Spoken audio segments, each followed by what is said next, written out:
The latest person to testify against Trump is Colonel Alexander Vindman, which means two things. One, there is more and more evidence piling up against the president. And two, Trump has finally met a colonel he doesn't like.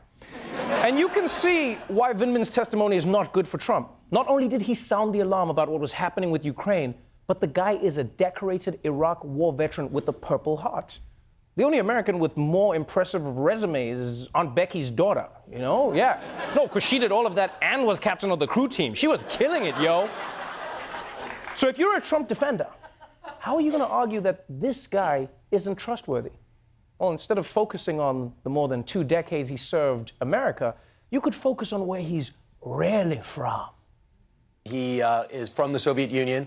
He emigrated here and has an affinity to the Ukrainian people. Here we have a U.S. national security official who is advising Ukraine while working inside the White House, apparently against the president's interest. Isn't that kind of an interesting angle on this story? I find that astounding, and some people might call that espionage. No, your eyes aren't deceiving you. The new angle on Fox is that America can't trust this Purple Heart recipient because he moved here from Ukraine. Now, mind you, he was 3 years old when he came to the U.S. So he didn't move here. He was moved here by his parents, right? Because now they're making it seem like he was like a double agent for Ukraine. Like, what kind of baby spy thriller were you guys watching, huh? This little toddler was just out in these streets wrecking shit. Is that what you think? The 3-year-old little Russian spy? You think his plan in Russia and like all in Ukraine, he was like, I will join U.S. military, earn trust. And then when time is right, I will make up story about quid pro quo for Mother Russia. Excellent, comrade baby. And when your mission is complete, you can watch extra episode of Peppa Pig.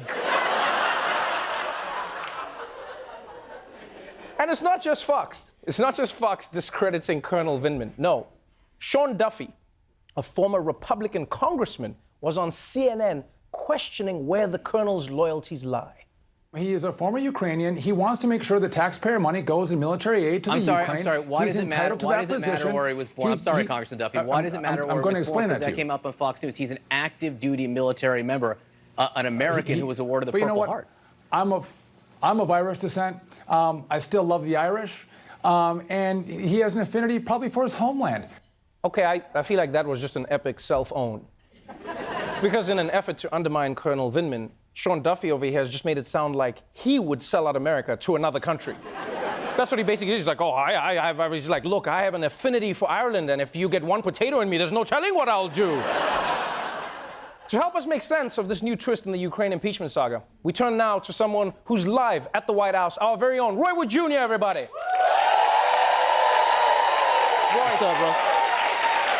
Vindman is a decorated war hero, and yet Trump's defenders are not just challenging his credibility, but they're questioning his patriotism. What does this all mean? It means these people are right. Dude is straight out the Soviet Union. Look, man, I done seen all the James Bonds, all the Jason Bourne movies several times in theaters by myself. Eastern Europe is full of spies. Yeah, no, but Roy, he was brought to America when he was 3. So what, man? They can activate you at any time. I was programmed and didn't even know it until one day I went to Popeyes and heard my activation phrase. Sorry, we're out of spicy. Man, I blacked out and woke up. I woke up 4 hours later covered in bruises and buffalo sauce.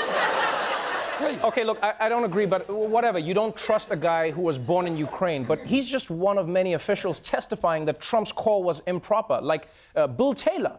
He's a Vietnam vet and a career diplomat who has served over 4 administrations. You gonna trust Bill Taylor? Never trust anyone with 2 first names. I went to school with a dude named Bobby Keith, and he was shady as hell. You know what he did? He bought drugs from me. Wait. You sold drugs? That's not what we're talking about right now. The point is, can a 2 first name snitch like Bill Taylor be trusted, especially knowing he might let me sell him drugs? Okay. All right, okay, fine. Well, but then what about John Bolton? Trump picked him to be his national security advisor, and even he thinks this whole thing is shady. John Bolton? I got 2 words for that. Are you gonna trust a man who won't even let us see his upper lip? What's he hiding under there? Show us the lip, Bolton. Do we even know it's a lip there? If you can't see the lip, you must acquit. Everybody know that. Okay, Roy, why do you have a signed picture of John Bolton?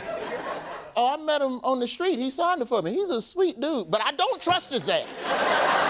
Okay, you know what, Roy? Like, we actually don't even need witnesses when you think about it. We have the transcript of the Ukraine call itself. I know what it says because I've read it with my own eyes. Your eyes? I don't trust your African eyes. Your eyes only good for spotting two things, apartheid and lying. So no, I'm not going to trust your immigrant eyes over the word of President Donald Trump. Okay, but Trump himself said he wants dirt on Joe Biden. You can't trust Donald Trump. Guy lies all the time. Don't you ever watch The Daily Show? Oh, okay, so at least you trust this show? No, you can't trust this show. The host has two first names and one of his correspondents sold drugs. What do you mean? So we shouldn't trust Colonel Vindman, nor Bill Taylor, John Bolton, Trump, or ourselves. If there's no truth to anything and all of this is pointless, then why did you insist that we fly you all the way to D.C.? Oh, I come here because this is the only Popeyes I'm not banned from. Well, good luck. I hope they're not on a spicy. Roy Wood Jr., everybody.